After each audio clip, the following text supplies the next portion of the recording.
Welcome back to Bassum. So at the time of recording this video, Power Rangers Battle for the Grid came out just a few days ago. And actually the PS4 version in the United States hasn't even released yet, but I did get it on the Nintendo Switch, so that was available on March 26th. But I think I've played the game enough now to where I feel comfortable reviewing it, and that's what I'm going to be doing in this video. So if you don't know, a while ago this game was announced for multiple platforms: the Nintendo Switch, PS4, Xbox One, and PC. PS4 in the United States is going to release on April 2nd, like I said, and PC sometime in the summer. But right now it's out on Xbox One as well as the Nintendo Switch. This game is a Mortal Kombat styled fighting game set in the Power Rangers universe. So if you've played Mortal Kombat, you know what you're getting into when you play Battle for the Grid. You can play arcade mode, which is sort of like, you know, a string of different battles on single player campaign. So not much of a story like at all. There's like one cutscene, and it's not really a cutscene, it's just a couple of dialogues that you can even skip through, kind of like in Pokemon or Kingdom Hearts or something like that. Basically, you fight Goldar and then Lord Draken. Those are the, you know, quote-unquote villains, but there's no real story to it. It's just a string of battles, and you can choose whatever character you like. You're actually looking at arcade mode right now in the background of this video. This was my first go at it. I chose the Green Ranger, you know, Tommy, as the main ranger, and then you can have two assists slash, you know, other rangers to play as. Once your main character loses all their health, it'll switch into another character. And then once that character loses their health, you'll switch into another character. And then that will be your last ranger. If that last ranger dies before, you know, you finish the objective or destroy all the opponents, then you lose and you have to restart. So you basically choose 3 rangers to play as whenever you're doing multiplayer or even arcade mode. Although the rangers that you're not using and have not died yet, so if, let's say you have your first ranger here, which is Tommy, in the gameplay that I have right now, I can use either Magnum Defender or Jason as an assist, and I just used Jason as you saw.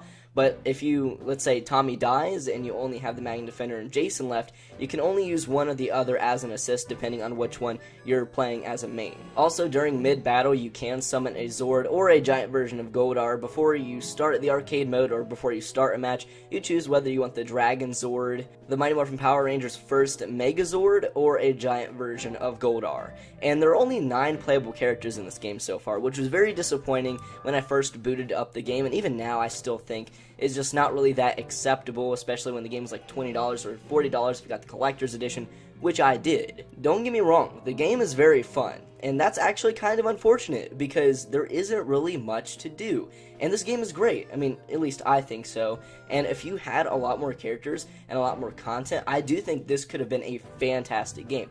Thing is, it's just not. I mean, once you play as all 9 characters, you're pretty much done. And if you played all 9 characters, chances are you've played all of the stages as well. There's only like, what, 5 stages, if I do recall correctly, only 9 characters. Although I will say the selection of characters wasn't too bad. They were very MMPR heavy, which was unfortunate, but I do think the range of MMPR characters was good enough. Now, going through the roster, you have Jason Scott, the red MMPR Ranger, you know, Tommy as the Green Ranger.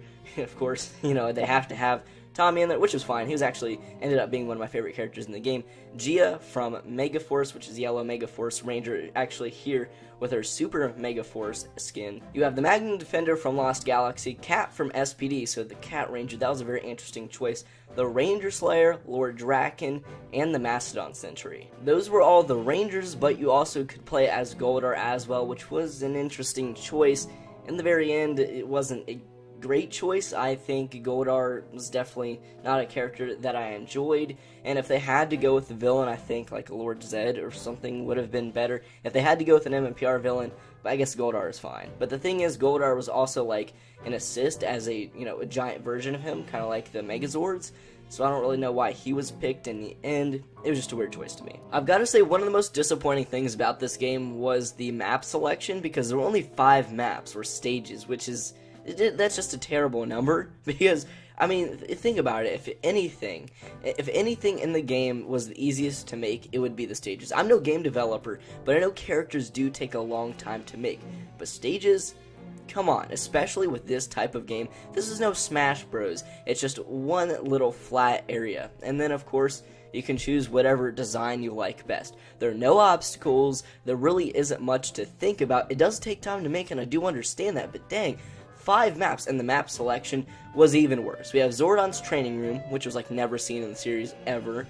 Harwood's County, I don't know where that is in the universe. Oh wait, no, I think that might actually be Megaforce, but at the same time, there is no like actual location that you would recognize. It's just a bunch of ruins, and I guess you have a spaceship in the background and a poster for Ernie's Brain Freeze. But that's it. I mean, it's not recognizable in the TV show at all. It's just something that's there. Then you have the Mystic Forest, which is probably the most interesting one out of the bunch because it's from Mystic Force, and you do get to see the hideout there in the hollow trees. So, you know, that's an okay stage. I do like that, and I'm not the biggest Mystic Force fan, but that's still cool.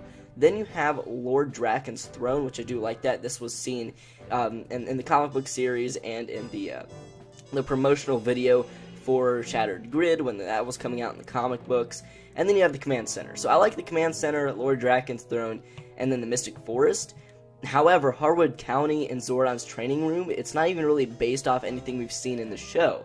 I mean, Harwood County, yeah, that's a place in the universe, but none of the locations or anything that's actually in the stage is recognizable whatsoever. And I guess, yeah, Zordon must have had a training room. Fine. But the thing is, we never saw it in the show. At least I don't believe. So, I mean, tell me if I'm wrong in the comments below, but that was just disappointing, like, completely. So these maps, 2 of them aren't even, like, real maps. They're just names and something, I guess, is in the universe, but we never really got to see it. And the other ones are fine, but the thing is, there's only 5, so what are you supposed to do, really? You go through them in a matter of 30 minutes. And I do believe that I literally just went through the entire game. You have different modes to play, like arcade or casual. You can play it online with people, or, you know, couch multiplayer, someone right next to you. But that's about it. That's pretty much all you can do in the game. And I know it's $20, but still, for $20, you probably should have gotten more. And I know they're going to be releasing more stuff for the game in the future, and thank goodness they're doing that, because I'm about done with the game. I've played pretty much everything, and I've only spent like 2 hours on it. Even something as simple as skins weren't really done much in this game. I mean, a lot of characters just have like one different skin or color swap, but that's it. I mean, I guess Tommy has more than one because he has the Green Ranger V2 skin, and I do believe you had to get the Collector's Edition or pre-order the game to get that anyways. Wow, what a great incentive, but still. And the thing is, what really sucks most about this is that the game is really fun to play. I had a blast, but it was over so quick, and then there's just not much to do in it, and I paid $40. Now, of course, I'm going to get all the DLC automatically because I paid that $40, but still, even at the $20 mark, is it really worth it? I don't think so. Although I'm a huge Power Ranger fan, so I was going to get it either way, but at the end of the day, you'll be done relatively quick. Now, I'm going to continue to play it because, you know, I'm a completionist. I'm going to complete arcade mode with every single character, and that's something I still have to do. But I played a lot of, like, regular matches with my friends, and even they were pretty bored pretty quick, and even I wasn't. I'm the Power Ranger fan, so that was what was really unfortunate, is that I felt like this was a game that I would love and play hours on end. But I'm not, because I got done with it pretty quick. I'm going to still finish the arcade mode. I still think that'll be relatively fun. But once I'm done with that, what else is there to do? Wait for more characters and stages?